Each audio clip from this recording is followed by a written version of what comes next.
बिस्मिल्लाहिर्रहमानिर्रहीम। अस्सलाम वालेकुम, मैं हूँ माहा अशफाक। आप देख रहे हैं माहा का किचन। आज मैं आप लोगों के लिए बहुत ही मज़ेदार, बहुत ही सिंपल, सबके घर में बनने वाली आसान रेसिपी लेकर आई हूँ। आलू गोश्त की रेसिपी जिस तरीके से मैं बनाने जा रही हूँ सबके घरों में अपने अपने तरीके से बनती है। जिस तरीके से मैं बनाने जा रही हूँ वो तरीका आप लोगों को बहुत पसंद आने वाला है। मैं बिना प्याज के आलू गोश्त का सालन बनाने जा रही हूँ। एक मरतबा रेसिपी बनाएगा ज़रूर। चले चलते हैं रेसिपी स्टार्ट करते हैं। ये देखिए, मैंने 3 पाव के करीब मैंने चिकन ले लिया है और उसके अंदर मैंने आधी प्याली दही की है, वो फेंट के रख ली है। साथ में ये देखिए मेरे पास लहसुन, अदरक, हरी मिर्च ये मैंने पीस के रख लिया है। और ये टमाटर के क्यूब्स हैं। मैंने टमाटर को क्यूब्स बनाकर फ्रीज़र में किए रखे होते हैं। आप टमाटर जो दूसरे वाले हैं 3 से 4 अदर डाल सकते हैं। मैंने सिर्फ ये क्यूब्स हैं ये ग्राइंड करके बना कर रखे हुए थे, इसलिए ये 4 अदर मैं क्यूब्स टमाटर के डाल रही हूँ। बहुत ही सिंपल और बेसिक मसाले हैं, वो मैं आपको बताती हूँ कितने डालेंगे। सबसे पहले ये देखिए एक तेजकी ले लें, इसके अंदर कुकिंग ऑयल डालें और ये जो लहसुन, अदरक और साथ में हरी मिर्चें मैंने पीसी हुई थी ना कुंडी में, वो इसके अंदर डालकर अच्छा सा मसाला भून लें। ये देखिए बिल्कुल अच्छा सा मसाला भुना जाएगा। 2 से 3 मिनट में हमारा मसाला भून कर तैयार हो जाएगा।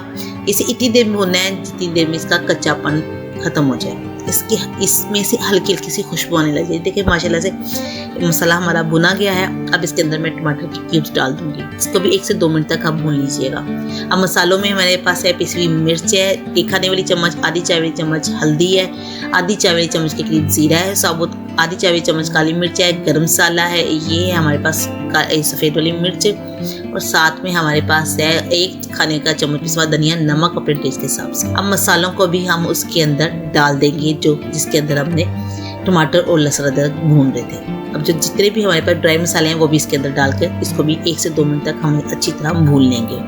1 से 2 मिनट तक हम भून लेंगे। मसालों की अच्छी सी बुनाई हो जाए और तेल सेपरेट हो जाए। देखिए माशाल्लाह से मसाला भुन चुका है, तेल सेपरेट हो चुका है। अब इसके अंदर हम डाल देंगे चिकन को भी आपने 3 से 4 मिनट तक अच्छी तरह इसका कलर चेंज होने तक आपने इसको भूनना है। ठीक है, चिकन को हम अच्छी तरह नहीं भूनेंगे ना, जो महक होती है ना गोश्त की वो आएगी, हमारा सालन अच्छा नहीं बनेगा। इसलिए आप इसको अच्छी तरह भूनेगा कलर चेंज होने तक। और साथ में मैं 2 लार्ज वाले आलू को काट कर क्यूब्स में काट कर वो डाल ली। इसको भी अच्छी तरह गोश्त के साथ ही हम भून लेंगे।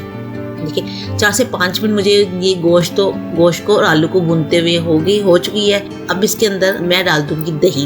अब दही को फेंट कर इसके अंदर डाल दें। इसको भी 2 से 3 मिनट तक हम भून लें कि इसका ऑयल सेपरेट हो जाए। उसके बाद ये देखो माशाल्लाह से हमारा मसाला कितना अच्छा भून चुका था। अब इसके अंदर मैंने पानी डाल दिया है। पानी जितना आपने डालना, जितना शोरबा रखना है ना उतना आप पानी इसके अंदर डाल दें। ठीक है, मैंने इसके अंदर पानी डाल दिया है। 5 मिनट के लिए मैंने प्रेशर लगा दिया है। उसके बाद देखिए हमारा मज़ेदार आलू गोश्त का सालन बनकर तैयार हो चुका है। अब इसके मैंने एक प्याली में निकाल ली है। साथ इसके ऊपर मैंने थोड़ा सा हरा धनिया और हरी मिर्च काट कर डाल दी है और साथ में थोड़ा सा गरम मसाला पिसा हुआ। ठीक हो गया। इतना सिंपल आलू गोश्त की रेसिपी है, बहुत ही आसान है, सबके घरों में बनती है। मैंने बिना प्याज के ये रेसिपी बनाई है। उम्मीद करती हूँ आपको आज की वीडियो अच्छी लगी होगी। वीडियो अच्छी लगी लाइक और शेयर जरूर कीजिएगा। चैनल पर नए तो सब्सक्राइब करें, बेल आइकन को भी प्रेस कर दें ताकि आपको मेरी हर आने वाली नई वीडियो का नोटिफिकेशन मिल सके। अपना बहुत सारा ख्याल रखिएगा, मुझे दुआ में याद रखिएगा। अब आपसे मिलूंगी नेक्स्ट वीडियो में। जब तक के लिए अल्लाह हाफिज़।